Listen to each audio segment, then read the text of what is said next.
Yo les refs, donc on se retrouve pour une nouvelle vidéo. Dans cette vidéo, je vais vous présenter le Play to Earn, donc le jeu Afterland,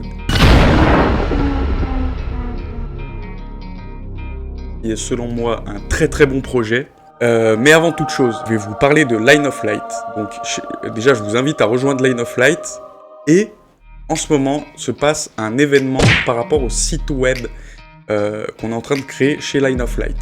Donc je vous mets les images juste ici avec les règles et ce qu'il faut faire en fait pour pouvoir gagner. Donc soit une OG pour Cardomance plus des waitlists pour Afterland pour la première place. Pour le deuxième, on a une whitelist Cardomance et une whitelist Afterland à gagner. Et pour le dernier prix, c'est une whitelist Cardomance ou Afterland au choix, selon le projet que vous préférez. Donc voilà pour l'intro les amis, je vous laisse avec la vidéo. Afterland est un jeu blockchain FPS créé par un studio français prénommé Immersion. Ils ont pour objectif de proposer une véritable expérience de gaming digne d'un jeu console ou PC classique. Les règles du jeu sont simples, plus votre aventure est longue, plus votre récompense est grande. Seul ou en équipe, vous devrez parcourir les différents mondes de Afterland. Le désert, la jungle, le cimetière, la terre désolée et bien d'autres. Vous rencontrez des dizaines d'ennemis, des boss, des donjons et trouverez également des armes et objets puissants en tout genre. Mais attention, vous n'aurez qu'une seule vie pour venir à bout du jeu. Les récompenses seront financées par les perdants. À chaque nouvelle partie, le jeu évoluera, de nouveaux monstres, donjons et armes apparaîtront, permettant de vivre une expérience inédite à chaque nouvelle partie. Les ressources récupérées au cours de vos périples vous permettront de crafter de nouveaux objets, afin de les vendre ou d'améliorer votre personnage. Vous aurez aussi la possibilité de jouer en PvP dans une arène face aux joueurs des 4 coins du monde. Alors le jeu est composé de 4 mondes. Il y a Canyon, la jungle, le cimetière et la terre désolée. Chaque monde est composé de 12 variétés d'ennemis et boss différents, 8 donjons ou camps choisis aléatoirement. 25 points d'intérêt sont disponibles, dont le coffre, le marchand et bien d'autres choses, placés aléatoirement pendant la run. Il y a aussi des dizaines d'armes épiques, des grenades d'invocation et plusieurs bonus. Il faut savoir que certaines zones bonus seront accessibles uniquement avec un NFT.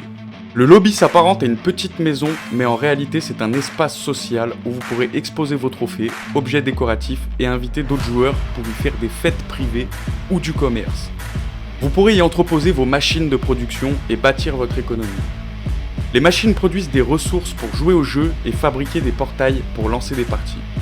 Les portails de lancement pourront être obtenus gratuitement en échange d'un pourcentage de récompense sur votre prochaine partie. Toutes les productions sont des NFT.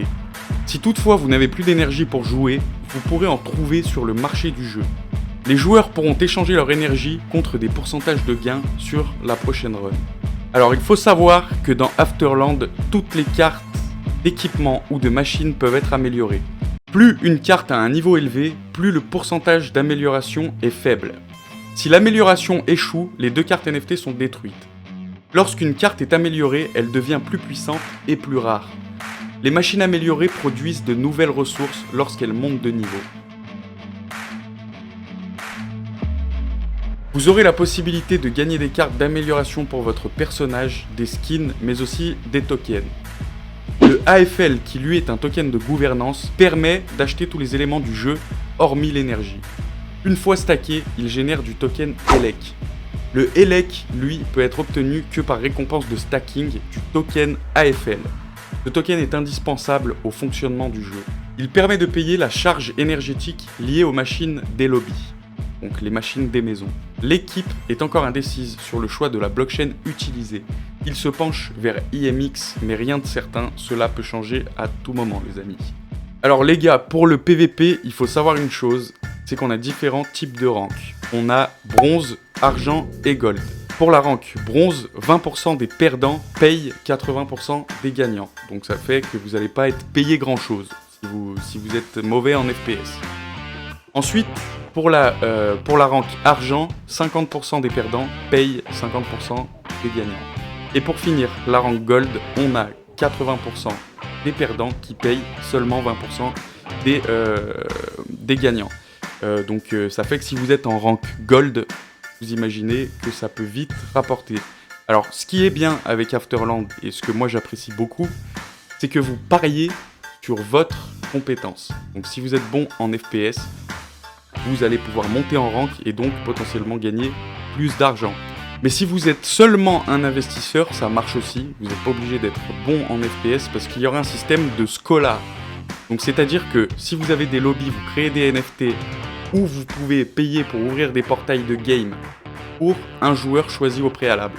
Donc si vous avez un pote qui est gamer, qui joue au FPS et qui est bon dans le domaine, vous pouvez l'embaucher pour jouer à votre place. Bon les amis, on arrive déjà à la fin de cette vidéo. J'espère que ça vous aura plu. Si ça vous a plu, n'hésitez pas à lâcher un petit like, un petit abonnement et activer la petite cloche pour ne rien manquer les gars. Sur ce, je vous dis à la semaine prochaine pour une nouvelle vidéo. Ciao!